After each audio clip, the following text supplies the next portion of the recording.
Assalamualaikum warahmatullahi wabarakatuh.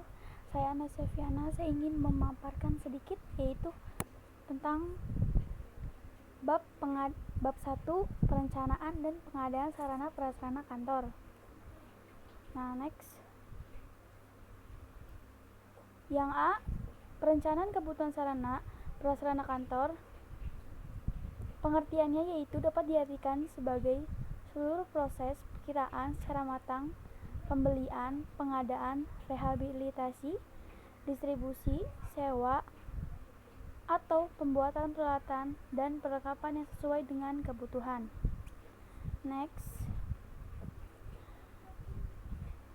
Nah, ada tujuan dan pemanfaatan perencanaan sarana prasarana kantor. Yaitu kita lihat sebagai berikut. Tujuannya untuk menghindari terjadinya kesalahan atau kegagalan yang tidak diinginkan. Yang kedua, untuk meningkatkan keefektivitasan dan efisien dalam pelaksanaan. Manfaatnya, pertama, membantu menentukan tujuan.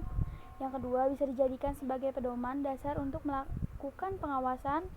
Yang ketiga, menghilangkan ketidakpastian. Yang keempat, sebagai pelaksanaan dasar dan menetapkan langkah-langkah. Next. Syarat-syarat analisis perencanaan sarana prasarana kantor.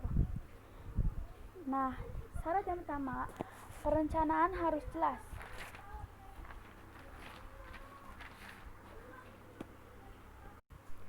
Dan syarat yang kedua, didasarkan atas keputusan dan kesepakatan bersama.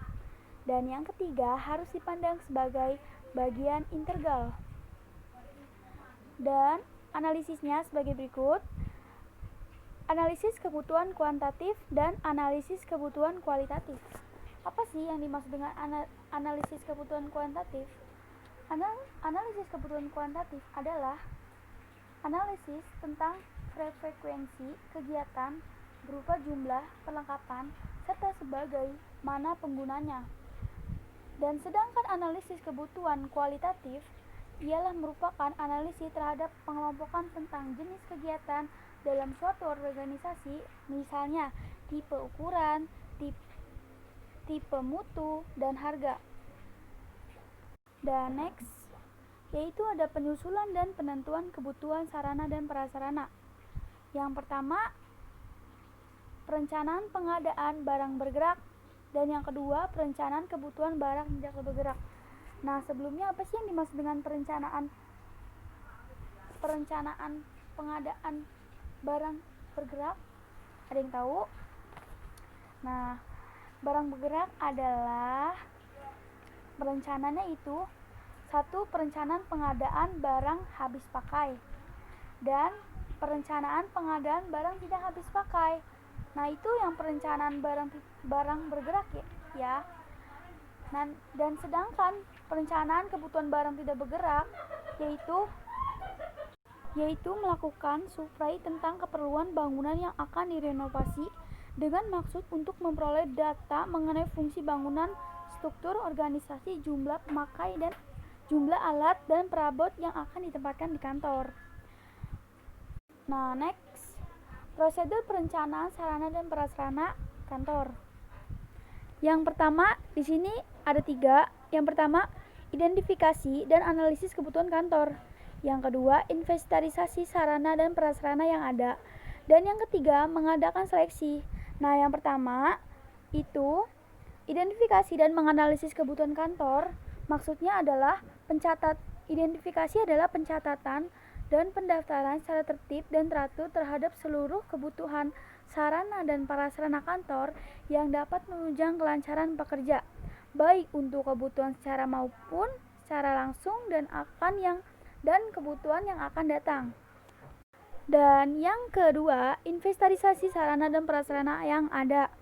Maksudnya yaitu adalah setelah identifikasi atau analisis kebutuhan yang dilakukan selanjutnya, diadakan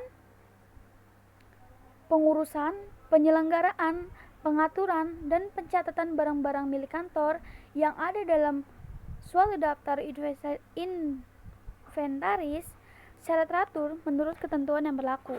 Dan yang ketiga, mengadakan seleksi. Mengadakan seleksi yaitu dalam tahapan mengadakan seleksi, perencanaan sarana dan prasarana meliputi penyusun konsep program yang akan datang, yaitu satu, menyusun konsep program, yang kedua pendataan barang. Nah, next. Nah, yang ke B, pengadaan sarana prasarana kantor. Apa sih yang dimaksud dengan pengadaan sarana dan prasarana kantor? Pengadaan yaitu adalah kegiatan yang dilakukan untuk menyediakan semua jenis sarana dan prasarana perkantoran yang sesuai dengan kebutuhan dalam rangka mencapai tujuan yang telah ditetapkan. Tujuannya yaitu untuk memenuhi kebutuhan sesuai dengan perkembangan perkantoran di suatu kantor, menggantikan barang-barang yang rusak, hilang, dihapuskan, atau sebab-sebab lainnya yang dapat dipertanggungjawabkan sebagai memerlukan pergantian. Asas-asas dan prinsip pengadaan sarana prasarana kantor, yaitu pertama, yang A kita lihat sendiri, standarisasi. Apa yang dimaksud dengan standarisasi? Yaitu pemilihan barang harus berukuran, bentuk, warna, dan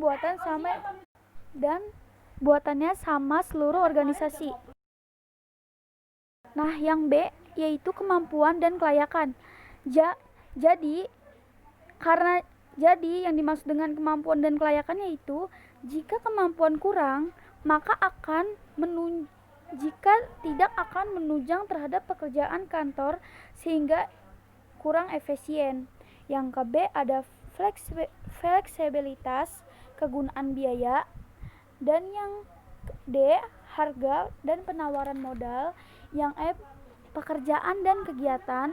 Yang F keperluan sesuai dengan kondisi setempat. Yang G nilai keindahan atau estetika. Dan fungsi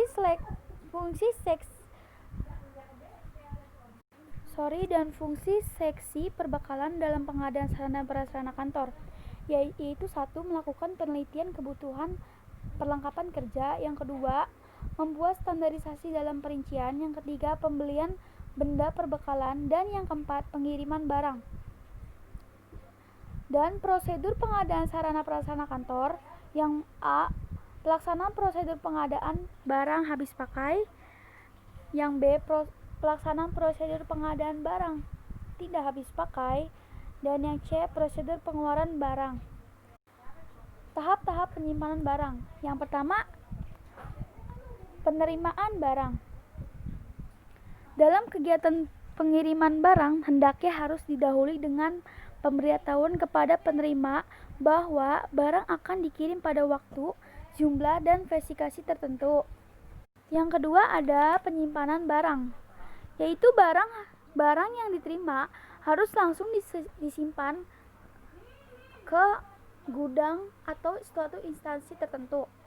Yang C kita bisa lihat di sini pencatatan barang. Maksudnya yaitu barang yang habis diterima itu wajib dicatat dalam bentuk buku kas atau buku kas induk barang. Nah, sedangkan yang ke D, pengeluaran barang. Apa sih yang dimaksud dengan pengeluaran barang?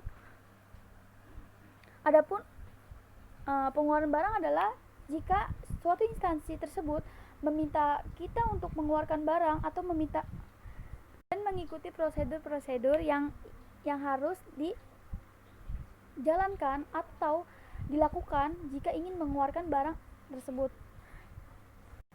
Nah, adapun hal-hal yang harus diperhatikan dalam pengeluaran barang. Yang pertama, pengeluaran barang harus dicatat dalam buku pengeluaran. Yang kedua, setiap barang dikeluarkan harus disertai dengan berita acara. Yang ketiga, pengeluaran barang harus berdasarkan surat pesanan atau bon permintaan atau surat perintah pengeluaran dari atasan. Yang keempat, pengeluaran barang meliputi pengeluaran untuk gudang lain. Yang kelima, pengeluaran untuk gudang atau tempat penyimpanan di dalam lingkungan suatu kerja atau antar satuan kerja.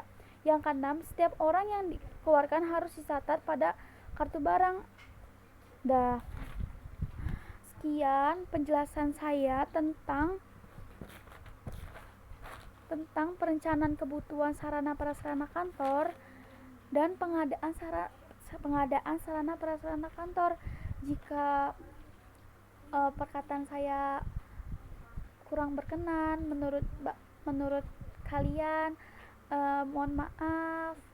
Wabillahi taufiq walhidayah. Wassalamualaikum warahmatullahi wabarakatuh.